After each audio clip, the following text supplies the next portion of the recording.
أعوذ بالله من الشيطان الرجيم بسم الله الرحمن الرحيم ظهر الفساد في البر والبحر بما كسبت أيدي الناس ليذيقهم بعض الذي عملوا لعلهم يرجعون الذي عملوا لعلهم يرجعون صدق الله العظيم.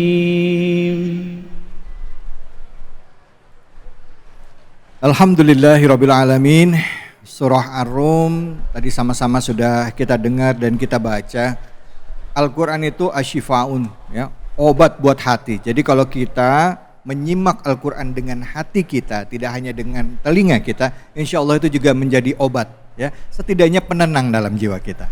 Baik ibu-ibu, bapak-bapak yang dirahmati oleh Allah, Cahaya Hati Indonesia kembali lagi hadir. Nah, tadi kita sudah mendengarkan kajian-kajian dari guru kita Ustadz Erik Yusuf, dan juga hadir juga tadi Kiai Muzaini yang sudah membahas tentang bagaimana di dalam kehidupan kita harus banyak-banyak bersyukur sebagai wujud ketaatan kita kepada Allah, khususnya dalam menghadapi hidup, supaya kita tidak ditimpakan bencana oleh Allah Subhanahu wa taala. Nah, kali ini sudah hadir bersama kita seorang ustadz muda yang insya Allah akan membagikan ilmunya bersama kita dengan temanya yaitu sadarlah ini semua ulah manusia. Kepada Ustadz Zaki Al-Farizi kami persilakan. Fadhol.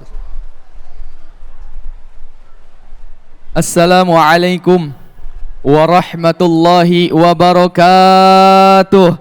Waalaikumsalam warahmatullahi wabarakatuh. Alhamdulillahilladzi ibahada ibadihil ghabirin wa ja'alaha ibaratan littabi'ina ila yaumiddin. Wassalatu wassalamu ala sayyidil mursalin wa imamil muttaqin Sayyidina Muhammadin wa ala alihi wa ashabihi ajma'in, amma ba'du.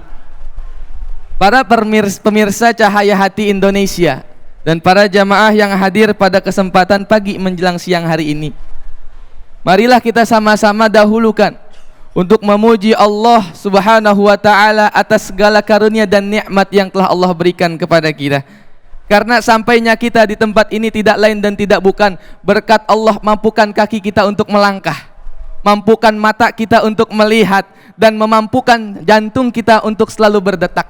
Sehingga dari langkahan kaki, penglihatan mata, serta detakan jantunglah sampai hari ini dan siang ini kita semua Allah kumpulkan di tempat yang insya Allah Allah muliakan ini. Amin ya rabbal alamin. Maka sebelumnya saya mau tanya di sini, ini jantungnya pada berdetak apa enggak? Nah, memastikan aja kalau saya itu ceramah, saya itu ngomong sama orang yang hidup, bukan sama orang yang. Dan tidak lupa pula salawat teriring salamnya semoga selalu tercurah dan terlimpah kepada Nabi Yuna Muhammadin sallallahu alaihi wasallam. Semoga tercurah kepada keluarga, sahabat, tabi'in, tabi'ut tabi'in, dan mudah-mudahan insyaallah tercurah kepada kita sekalian selaku umatnya yang istiqamah di jalannya. Amin ya rabbal alamin. Perlu diketahui hadirin sekalian, Allah menciptakan manusia itu bukan untuk sekedar main-main, melainkan ada tujuan-tujuannya. Dan salah satu daripada tujuan Allah menciptakan manusia tercatat di dalam Quran surah Al-Baqarah ayat yang ke-30. Ketika Allah Subhanahu wa taala berfirman, Bismillahirrahmanirrahim, wa idz qala rabbuka lil malaikati inni ja'ilun fil ardi khalifah. Ketika Allah hendak menciptakan manusia ke muka bumi untuk dijadikan khalifah, Allah diskusi. Allah ngobrol, Allah minta pendapat. Pendapatnya siapa? Pendapatnya malaikat. Ketika Allah bertanya kepada malaikat, "Hei malaikat, idz qala rabbuka lil malaikati inni ja'ilun fil ardi khalifah." Hei malaikat, aku hendak menciptakan manusia di muka bumi yang tujuannya adalah khalifah, memimpin muka bumi, merawat muka bumi. Itu tujuan hidup manusia.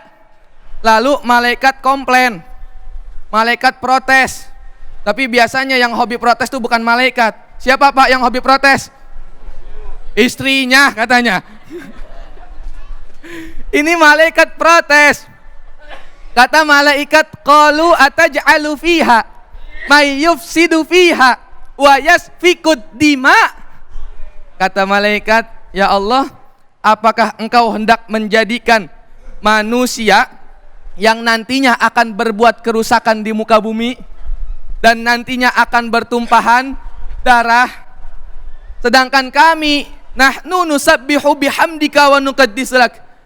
Kami ini sudah memujimu, kami sudah mensucikan namamu, apa kurang cukup ya Allah? Lalu kata Allah, inni a'lamu ma la ta'lamun. Hai malaikat, sesungguhnya aku mengetahui apa yang tidak kamu ketahui. Ternyata apa yang diomongin malaikat betul apa enggak, Bu? Betul apa enggak?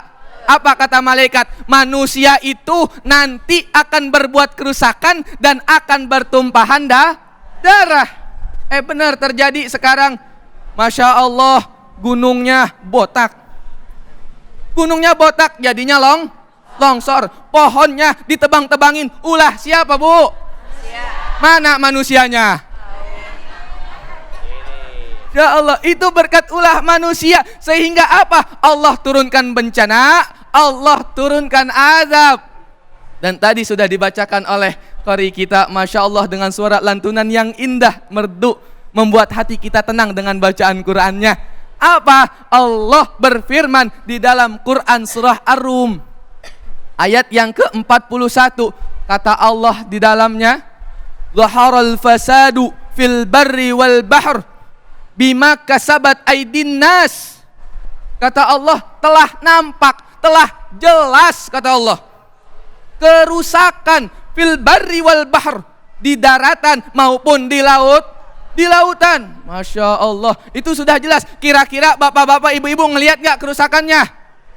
Ngelihat gak kerusakannya? Pasti ngelihat. Berkat sebab siapa ini bisa rusak? Sebab siapa?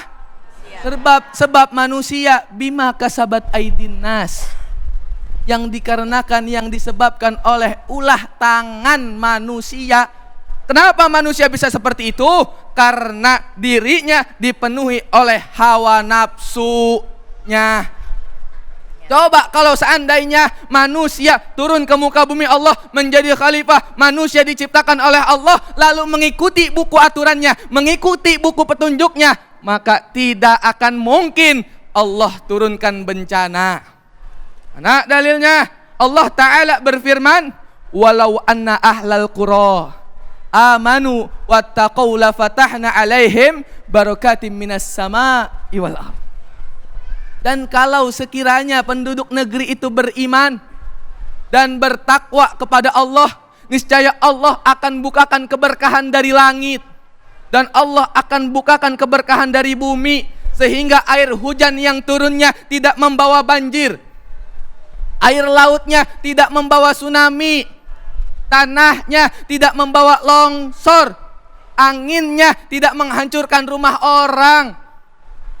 Kalau penduduk negeri itu beriman dan bertakwa. Tapi karena penduduk negerinya masih banyak yang mengikuti hawa nafsunya, sehingga melupakan aturan-aturan hidupnya yang sudah Allah berikan, sehingga jadinya mereka karena sifat kerakusan, ketamakan, keegoisan, akibat itu semua akhirnya dirusak, dihancurkan. Akibat apa? Ingin menguntungkan diri sendiri. Maka jadilah seperti ini. Banyak kerusakan di mana-mana. Ya, banyak bencana di mana-mana. Ada banjir, ada longsor. Masya Allah, ini diakibatkan oleh perbuatan manusia. Bahkan salah satu ulama mengatakan, Syekh Abu Aliyah mengatakan di dalam qaulnya, setiap orang yang berbuat kemaksiatan di muka bumi sama dengan dia sedang menghancurkan bumi. Orang yang berbuat maksiat di muka bumi sama dengan dia sedang menghancurkan bumi. Dan perbaharuan bumi itu bisa dilakukan dengan melakukan ketaatan kepada Allah Subhanahu wa ta'ala. Jadi karena negeri ini mungkin saja banyak maksiat, akhirnya gunungnya demo. Gunung demo, Semerunya muntah. Gunung Merapinya demam. Gunung Krakatau tipes ngebaik-baik. Akibat apa? Dia demo, makhluk Allah demo. Kita semua nginjek bumi, kita semua nginjek tanah. Ada yang hidup di atas gunung, ada yang hidup di dekat lautan. Bukannya beribadah, malah dia bermaksiat kepada Allah. Akhirnya airnya demo. Bentuk air demo itu jadilah tsunami. Kalinya banjir, Masya Allah, sampai memakan korban. Akibat siapa? Akibat manusia.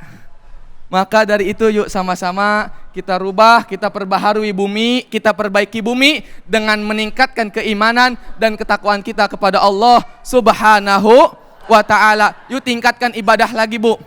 Tingkatin pengajian. Ibu-ibu kalau pengajian Masya Allah, bapak-bapak ngaji gak ada yang bawa tas? Ada Pak, ngaji bawa tas?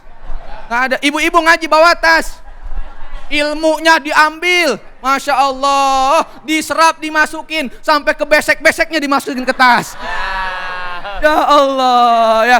Cuman saya demen, berkat ibu-ibu ngaji, makanya ini kampung Ciledug Allah jauhkan dari bala, Allah jauhkan dari bencana, sehingga air mah gak bisa naik ke sini. Amin ya Rabbal Alamin. Dari itu yuk sama-sama kita berubah. Kita perbaiki kehidupan kita dan kita perbaiki alam kita dengan meningkatkan iman dan takwa kita kepada Allah Subhanahu wa ta'ala. Mungkin sekian dari saya. Hadani Allah wa iyyakum ila siratal mustaqim. Assalamualaikum warahmatullahi wabarakatuh. Waalaikumsalam warahmatullahi wabarakatuh. Alhamdulillah. Terima kasih banyak Ustadz Zaki, tadi udah bagi-bagi ilmu sampai keringetan Ustadz. Semangat banget Bu, ya luar biasa. Ibu mau tanya saya, Ibu, Bu, tadi yang rusak bumi siapa? Manusia. Kita ikut ngerusak nggak? Enggak kagak. Bukan saya. Jadi Bu manusia apa bukan? Masya Allah. Baik. Teguran buat kita ya, bahwa alam semesta kerusakan yang ada di muka bumi akibat ulah tangan kita. Saya mau nanya sekarang sama ibu-ibu, Bu, Bu, mau nanya nggak? Mau nanya nggak? Siapa yang mau nanya angkat tangan? Nah itu dia, silakan Ibu. Fadol, langsung pertanyaannya apa Bu?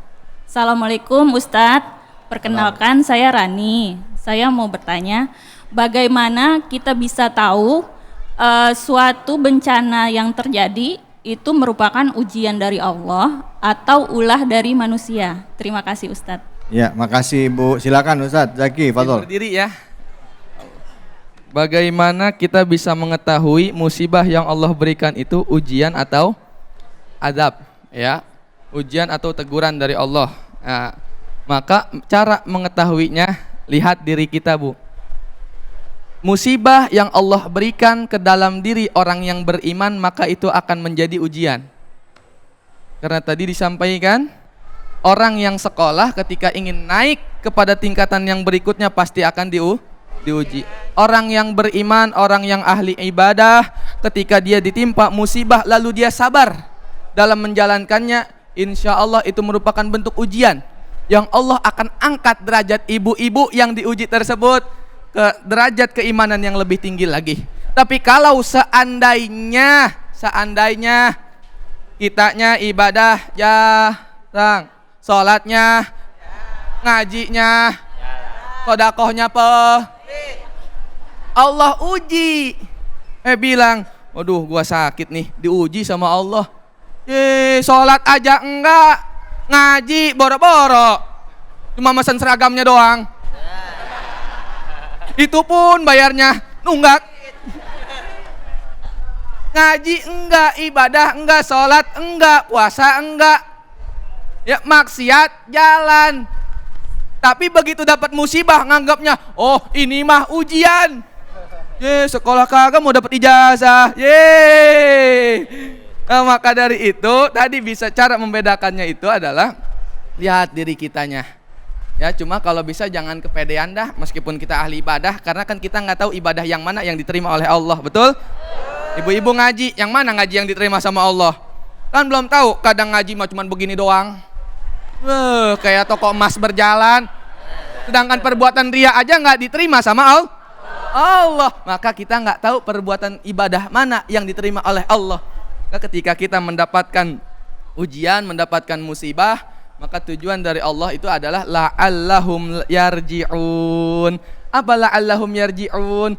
Agar mereka semua kembali kepada jalannya Allah. Jadi jangan ngerasa kepedean. Ibu diuji sekalipun udah kuat ngaji, ya udah anggap itu teguran. Itu musibah dari Allah. Mungkin banyak kelalaian, banyak dosa. Yang dari dosa itulah dosa-dosa kita ditebus dengan rasa sakit yang kita alami, dengan rasa sedih yang kita alami. Sehingga dari kesabaran itulah membuahkan dosa-dosa kita dihapus oleh Allah Subhanahu wa ta'ala. Jadi mungkin seperti itu. Terima kasih. Alhamdulillah, terima kasih banyak Ustaz Zaki. Alhamdulillah ya, ilmunya bermanfaat. Ibu sudah terjawab pertanyaannya, Ibu? Ya, bisa bedain? Bisa apaan? Bisa aja. Oh, bisa bedain? Bisa. Intinya kita harus banyak-banyak istighfar, Bu, ya. Jangan kepedean sama ibadah kita, ya. Lurusin niat kita ibadah semata-mata hanya kepada Allah. Baik, kita akan lanjutkan lagi. Tentunya setelah ini saya mau ngajak ibu-ibu yang ada di sini, bapak-bapak dan juga yang ada di rumah, kita ngaji sama Ustadz Munawir Ngacir dalam segmen Ngaji Yuk. Jadi jangan kemana-mana, tetap di Cahaya Hati Indonesia.